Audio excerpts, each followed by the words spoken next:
What is up, guys? Max with the Parlay Princes. We are here, fresh off the UFC fight night, Tybura and Spivac. It was a rough one, only 10 fights at the Apex, very low level. We're going to talk about it a little bit. I'm personally someone that would rather have the Apex fights than not. I love watching UFC fights. We're super blessed this week. We got Contender Series Tuesday, PFL Friday, UFC 305 Saturday, Contender Series Tuesday, and we just keep the ball rolling. I love that. I guess it started off, we'll talk about Lucas Tracy retiring, because that one hurt my soul. Came out of nowhere. I'd much rather him just, post once a month, post twice a month, post whenever it's a big UFC card, for him to just be like, hey, I'm signing off. I was like, damn, this guy just died. That's it. Turning the lights off. That's what it felt like. But, he will be missed. That was one of my favorite YouTube channels, just to hear him talk about bullshit and get some prediction ideas. Very well knowledged in the space. Again, he will be missed. So I guess we're tuning into Guru now. Guru, an MMA expert. Those are the guys leading the space right now. Shout out my guy AJ. And we're going to talk about UFC Fight Night real quick. Let's dive into it. We'll start this off. Stephanie Luciano to lead to Alan Carr. It blows my fucking mind. I literally tried not to curse, and I can't do it. How is Alan Carr a wrestler and doesn't wrestle, doesn't grapple, doesn't shoot for takedowns? Is it the coach saying this? Like, is the prep talk, all right, Alan Carr, we're going to stand and bang for 15 minutes. Like, this can't be reality. I bet Luciano for the most part. I said it on my last YouTube video. And I said that she looked like O'Malley. Shout out my guy AJ, MMA expert. I saw his recap. He's like, this girl's looking like O'Malley. I was like, great minds think alike. Alan Carr, unbelievable. Unbelievable. I couldn't believe that the game plan was to just stand and bang. Is what it is. But definitely keep an eye out for Luciano. Zalal and Aarons, I liked that a lot. Zalal looked very crispy. You have to be careful with this guy. If he gets your back, he's like Sterling.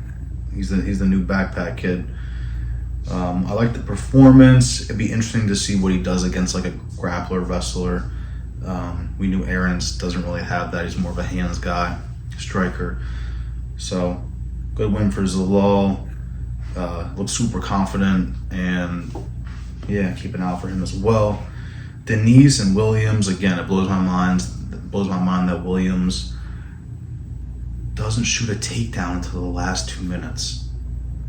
I almost had this guy as like close to a lock, because I'm like, he's not going to go out and strike against a striker. This guy has 7 KOs, Denise.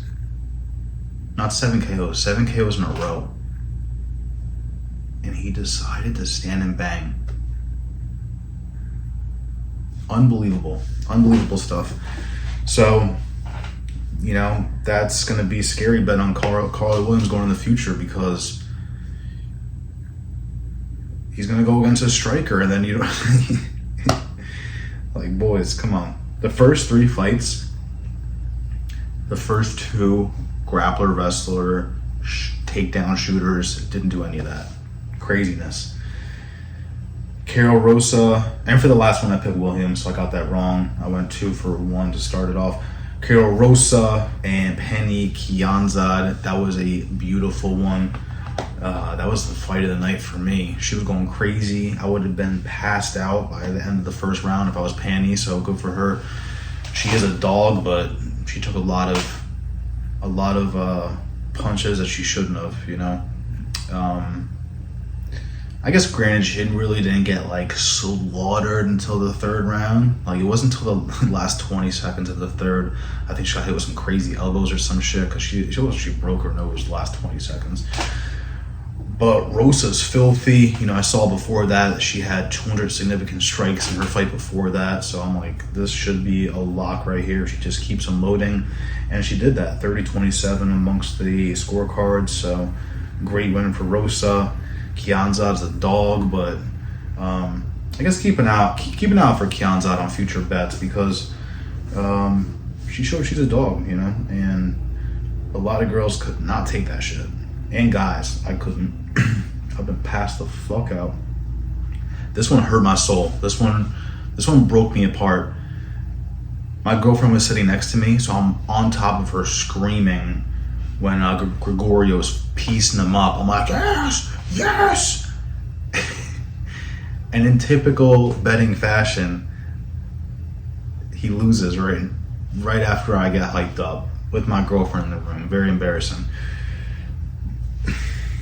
Kazama and Gregorio. Kazama did his thing that first round, and then motherfucking second round, Gregorio was piecing him up, got him to the ground, which I wouldn't have done, but at least he was banging him with elbows. Elbow. Then out of nowhere, his battery literally dies. This guy's battery died. I couldn't believe he's on top, just like taking a nap. I'm like, is someone gonna wake his ass up? Then Kazama goes, what's the submission? Triangle, if I'm not mistaken. Fucking throws his legs over his neck, wraps it up, puts him to sleep, but gets the tap. I couldn't fucking believe it. But there you go, the level of fighting. Neither of these guys should be in the UFC, but Kazama needed that win, so fuck it, we'll give it to him. But that fucked my parlays up bad. That was insane. Next one, Chandler and Santos. Leading up to this fight, while the fights are going on, I'm like, why am I betting on Chandler? It's because she's 5 pounds over, and I'm like, her weight, she's gonna press her against the cage, maybe get some takedowns, same shit. Didn't do any of that. Unbelievable. Didn't use any of her weight advantage, just decided to stand and bang with a girl that's way more technical than her. And I'm like, any blonde-haired, MILF-looking UFC fighter in their mid-30s, skinny, no ass, they're nasty. So, great win for Santos. She looked amazing. Fucked up a lot of my parlays too, but it is what it is. I only bet with like $40 last night. I didn't do shit. I was doing little fucking 25 cent, 50 cent, dollar. That was the biggest bet I did. I think it was $5, literally.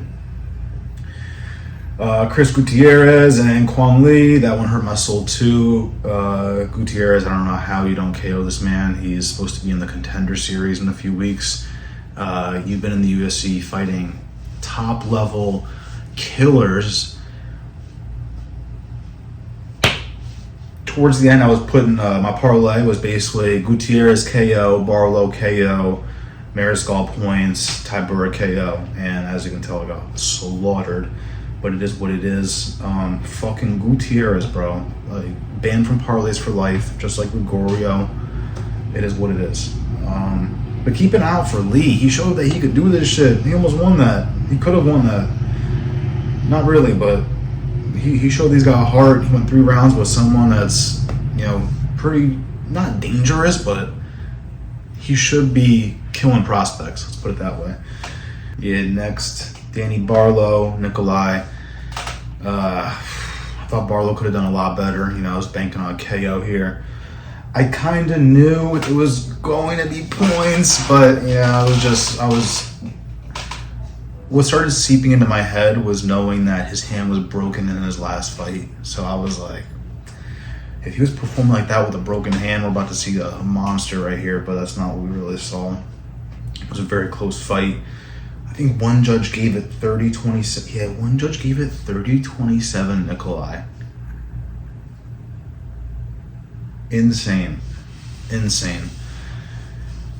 The reason why I thought it was going to go Barlow points is because I did my research and I saw that the people that he fought before the UFC were just not good. Just horrible records, sketchy stuff.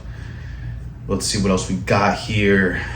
Jackson, Mariscal. I had Mariscal points. Definitely should have been a KO. What was it?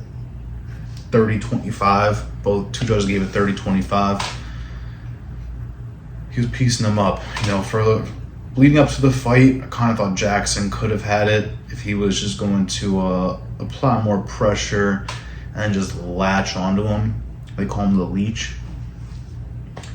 It's not what happened. He was getting pieced up pretty good, get taken to the ground, getting pieced up on the ground. He was looking like a bloodbath towards the end. It's usually how his fights go. He is a dog, but Mariscal destroyed him. And I know a lot of people that wanted the KO, so that was definitely painful. Last time we got Tybura and Spivac. I had Tybura, unfortunately. Kind of thought it was going to go how it went, minus Spivac flipping off his back, going for an armbar and landing on top somehow. This guy did some bantamweight shit. If you blinked, you missed it. Insane. I know no one had Spivac submission, so don't act like you're gods over there. I had Tybura KO.